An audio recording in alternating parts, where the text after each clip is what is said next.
What is up, y'all? Welcome to the All Hard Grit and Grind channel. Once again, we're celebrating Black History Month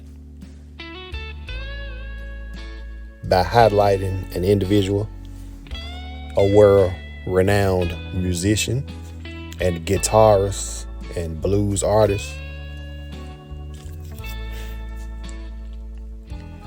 You know, a lot of people refer to James Brown as the hardest working man in show business, but in my humble opinion, that distinction belongs to a man none other than B.B. King. Yep, B.B. King. And it's not up for debate. It is not up for debate.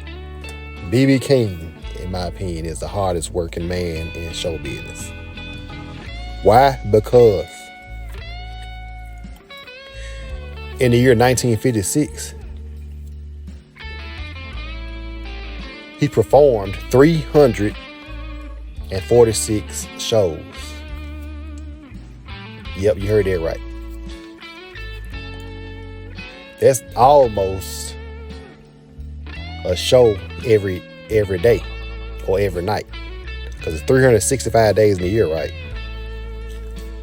So he's basically just 19 shows short from doing a show every day of the year.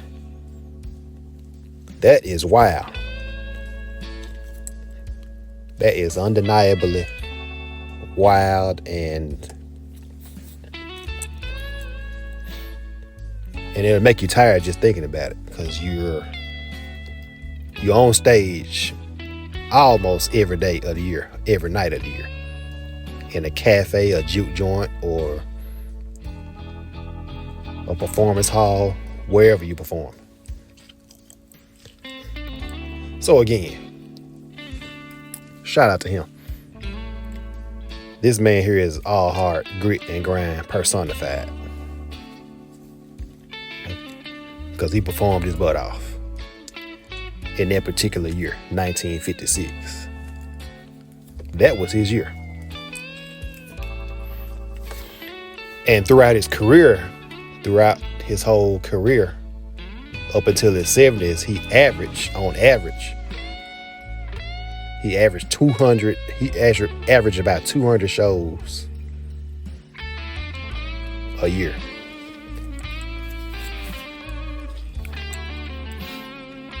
Now,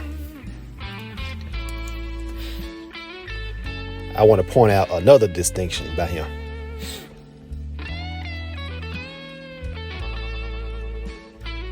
You never see him in a photo without a guitar in his hand. He always has his guitar, Lucille, with him. I mean, you'll be hard pressed to find a picture of him without this guitar. This man did not play about his guitar. You would have to pry that guitar away from his hands. Him and his guitar, Lucille, is basically inseparable, all the way up into his latter years. From his prime all the way up until his 80s.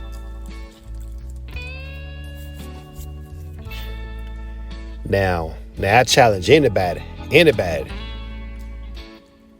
to find a picture and post it on their community wall of him without this guitar. Now I thought of this the year he passed away in 2015, and I was looking at photos back then, and I was thinking the same thing. I said, man, this man is never without this guitar. He always had this guitar. And I myself could not find one single solitary picture of him without it. And again, I challenge anybody to do the same. Find me a picture. Please, find me a picture. And I'm not talking about a photo of him laying up in a hospital bed either. Nor am I talking about a baby picture. I'm talking about a picture of him during his career as a musician, as a blues artist. Find me a picture of him without this guitar. And I'll be waiting. I'll be patiently waiting. So not only does he hold the record of most performances in one year, he should also hold the record for most images and photos with his guitar.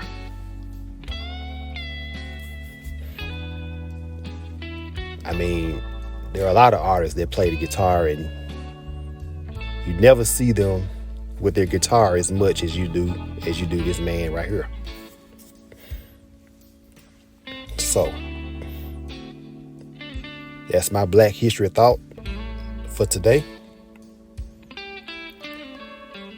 And again, may he rest in peace. I mean, I bet the inventor of the guitar is looking down smiling at B.B. King right now, because he had to have put the most use to his invention. Yeah, Robert F. Fleming. Yeah, B.B. King utilized his invention the most. He had to have been. He had to have been the biggest user of this guitar that he invented.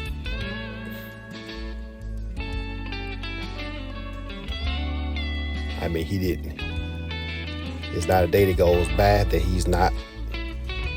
isn't without this guitar, and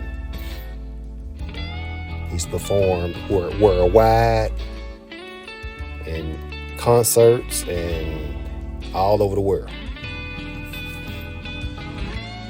And even during his leisure time, he still got Lucille, his guitar. And let me give you a quick story on why he named the guitar Lucille. Some people may know, some people may not. But for the people that don't, I'll just share this with you right quick. And the reason why he named his guitar Lucille is because back in the late 1940s, I think, in the club in Arkansas, somewhere in Arkansas, this club called Fire, there was a barrel of kerosene in the middle of the dance floor, and two guys got to fighting. The kerosene was to heat up the club, and they had it in the middle of the dance floor or something like that. So these guys get to fighting and knock over the barrel of kerosene. So that pretty much set the club ablaze, and everybody had to evacuate. So B.B. King went back in because he realized that he left his guitar in there. And when he retrieved his guitar and made it back out of that club, he decided to give the guitar a name. And he decided to name it Lucille, because that's who those two men were supposedly fighting over, a woman named Lucille. And from that point on, he said he would never go back into a burning building ever again. So that's why he named his guitar Lucille.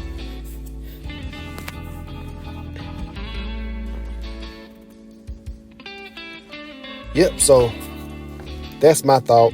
Again, that's my thought for this Black History Month, and I want to thank y'all for listening. Thank y'all for watching, and make sure y'all hit that like button.